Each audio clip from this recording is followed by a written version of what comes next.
Line 2, what do we got? 15 minutes. All right, we're on a roll. Record number of callers today. Aaron in Houston? Hello? Yeah. Hi, Aaron. Hey guys. Hey, glad to be on the show. Love your show. Thanks for having me on. This Thanks. is Russ, and is it John? Yeah, Russell and John. Awesome. Hey, John. It's good to have you there as well.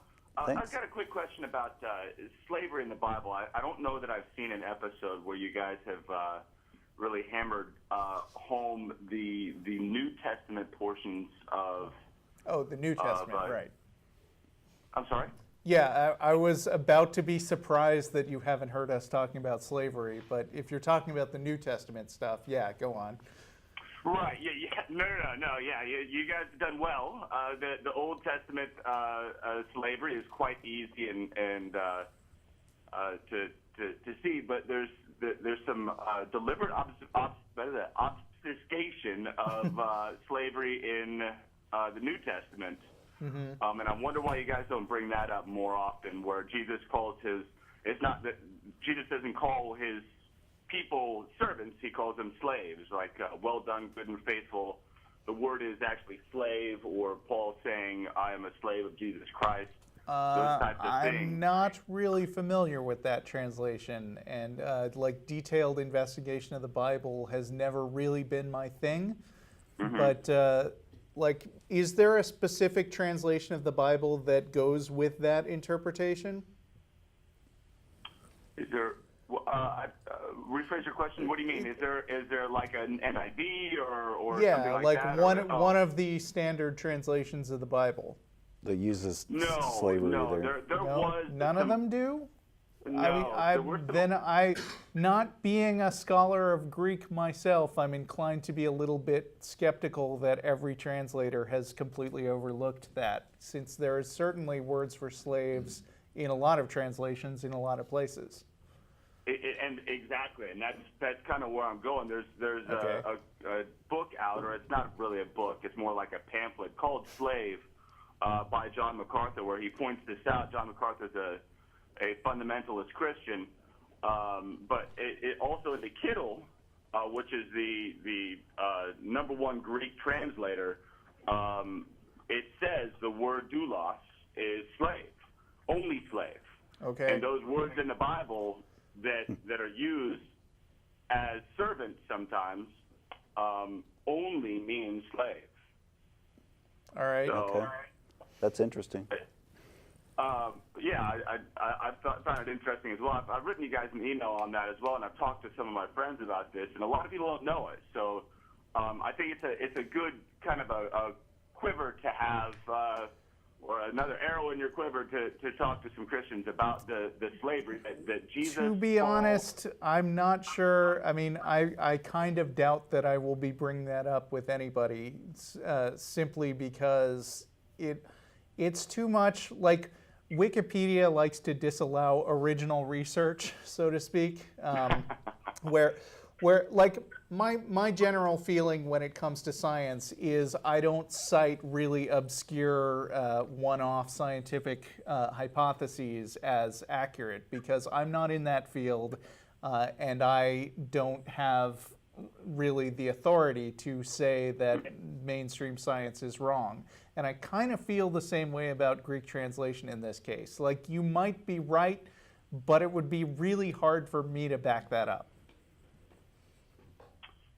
And it's such a minor point anyway. Like, I tend to not worry that much about going over the fine details of, you know, what the meaning of this word or that word in the Bible is, and just kind of throw the whole Bible on the table and be like, why do I care about this book in the first place?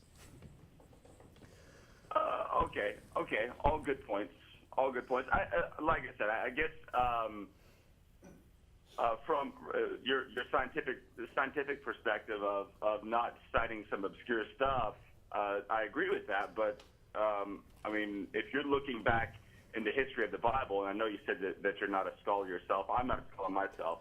I've just read a lot on it. But I would say that that's yet another interesting fact of reasons to not buy into it. So, especially from the slavery perspective, where where a lot of people will say, well, the New Testament has tried to abolish that, where I mean, I certainly don't think that the New Testament made any effort to say that slavery was a no-no. I mean, a lot of stuff in Paul and even some of the Gospels, they go out of their way to say, like, slaves should continue to obey their masters and be the best darn slave they can be. So exactly. It definitely is not the case that the New Testament overrides slavery. I think we're on the same page there. I'm just not really sure about this one translation point you've made.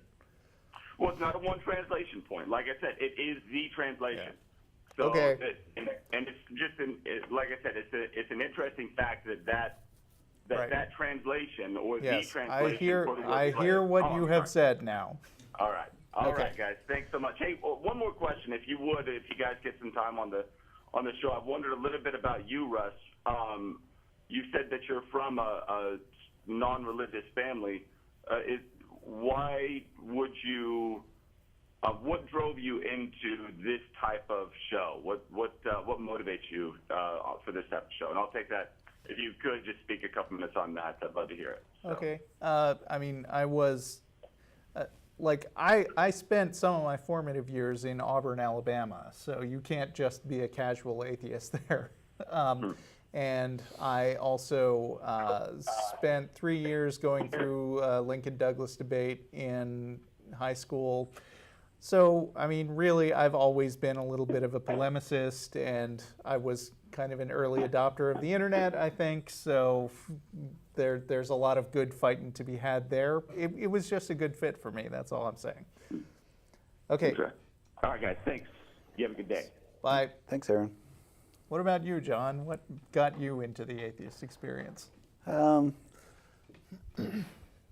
a sense of outreach to other atheists and people who are calling in and have questions or looking for support, or I'm not a Bible scholar and haven't even read the thing cover to cover, so that kind of thing I'm not much good at answering. It could be slave, it could be not. If I got in a biblical debate with somebody, I'd fail miserably, and I know that, so I don't. But I think it's a good outreach. It's good to have people who are kind of willing to be out atheists and help people who are in parts of the country like Mississippi where you can get a lot of harassment, and I think those of us who are able to, it's good to kind of to help society realize that there's atheists out there and we're not all horrible baby eaters, and sure. It helps the people who still have to be in the closet. And our email definitely reflects that. Yeah.